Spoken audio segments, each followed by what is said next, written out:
Hi guys, welcome to our blog. This episode is from Glaskogen National Park in Sweden. And in this episode, we're gonna speak of what the place is like getting here, hiking trails, kayaking routes, and wild camping.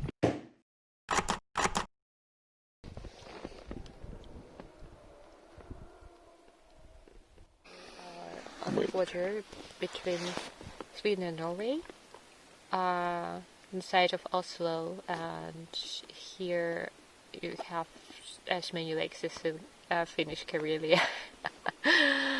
And just 50% of lakes, 50% of soil.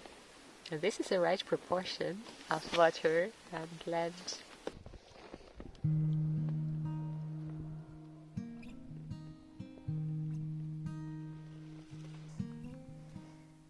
There are 80 lakes on 100 square miles. That was a reason enough for us to stay 2 weeks in the national park and spend every second day on the water. There is a big lake, a number of tiny lakes, but also several dozens of mid-sized lakes, from 5 to 15 kilometers long. We preferred these smaller lakes as they were quite scenic. We maneuvered through stones covered in moss, water lilies, duckweed, water plants, trees growing out of the water, and admired the reflections of the shore and the water.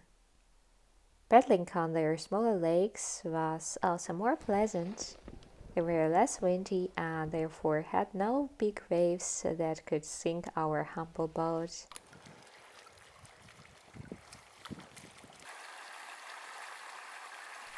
Some lakes were connected with minor streams. The streams were too shallow and made unsuitable for navigation by beavers. But still we found a way to do the loop trails.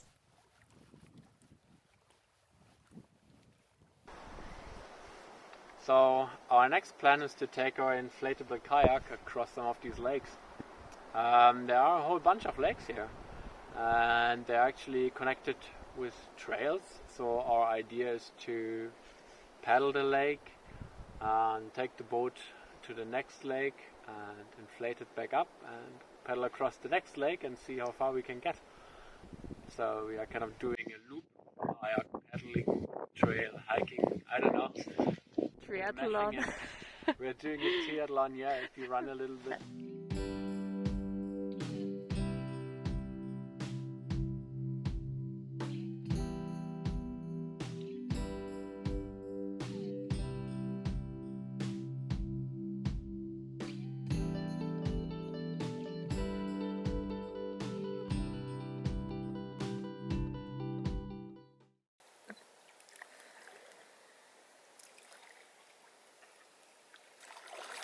Somebody save me!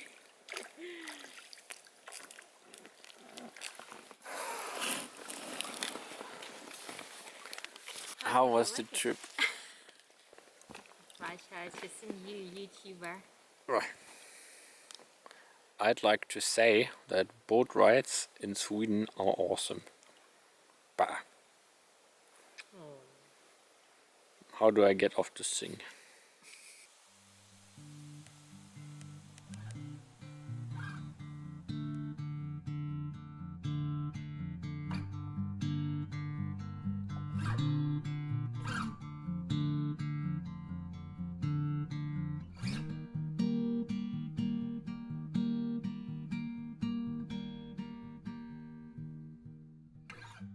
On cold and rainy days, we chose hiking over kayaking. The trails of Glaskogen National Park are quite beautiful. They are winding along lake shores, heather fields and overgrown woods.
We are on the trail, and the trails are marked here with the red color. And they're easily recognizable, but there are not so many people here in this national park, so the trails are a little bit overgrown. A network of trails covers the Gla Forest. However, there are no national park maps with suggested trails indicating their length, time you are likely to spend on the trail, elevation level and things like that. What you may do is use an app like OpenStreetMaps, where you can find all the park trails and plan a short or a multiple day long hike for yourself. On the eastern side of the national park you can find two lakes called Altjörn and Holmtjörn. I hope I say this correctly, I have no idea how to pronounce it. But there's a very beautiful trail which starts here and then goes along the shore of one lake and crosses onto the shore of the other. And down here you have a very beautiful cliff and quite a spectacular view. So if you don't have a lot of time in Glaskogen, do at least this trek. You can walk back here and then either take the road or the trail through the forest and return here. So it's a nice little loop trail you can do in a day.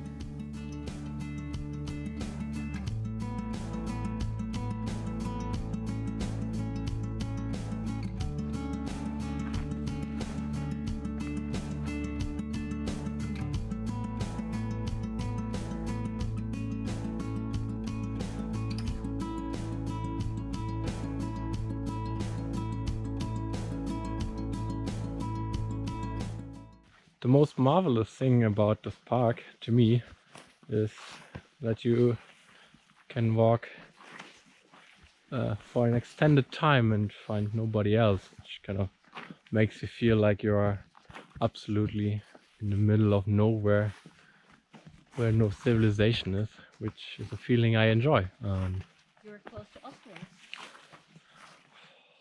Sake, I'd poke you dead. But still, you would not encounter a single soul hiking here. And that's enough to make you feel like you're out in the wild exploring places nobody else has seen.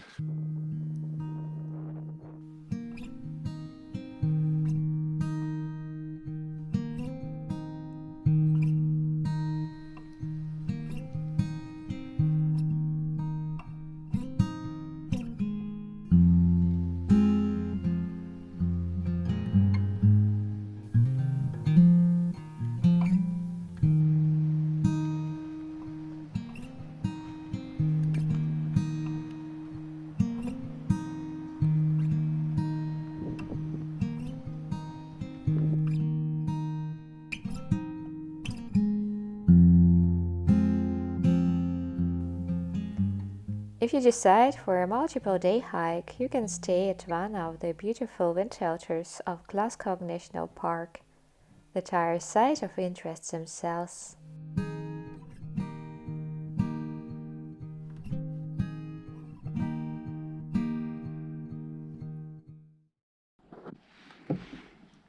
And one more beautiful wind shelter overlooking the lake.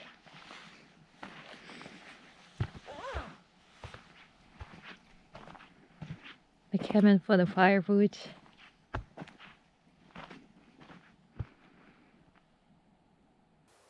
Here they say welcome. In order to use the windbreaks, you have to buy Glaskogen card. This card is available at the information center in Lenungshammer, tourist agencies in western farmland, and at the petrol stations in the surroundings of our or at our webpage. 60 kon per person per night.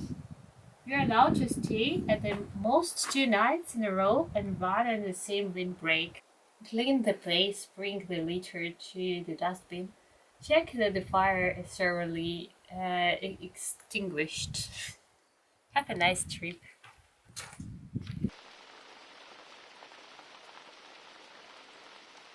We are on our way back and suddenly it started to rain. Luckily for us, We were just around the corner of this wind shelter, so we're here waiting for the rain to pass, hopefully.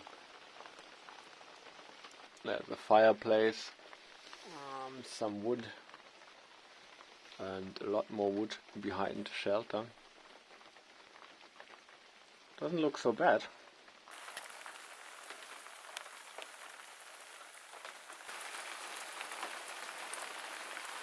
And I think there are around 40 or 50 wind shelters here.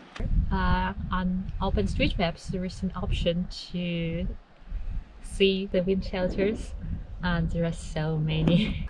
You can configure OpenStreetMaps to always show the shelters. You can just go to configure map and then it shows the point of interest overlay. Scroll down to shelter and then there you go. You have all the shelters and you can see them. OpenStreetMaps also does a wonderful job of showing the hiking trails, which are in purple here. So you can really spend a month here just trekking or pedaling from one wind shelter to another.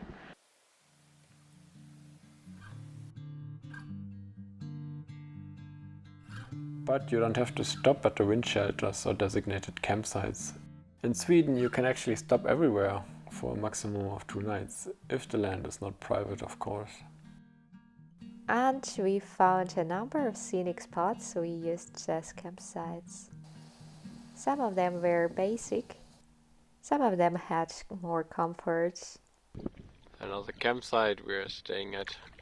There's our Land Rover and a desk and everything we need to cook.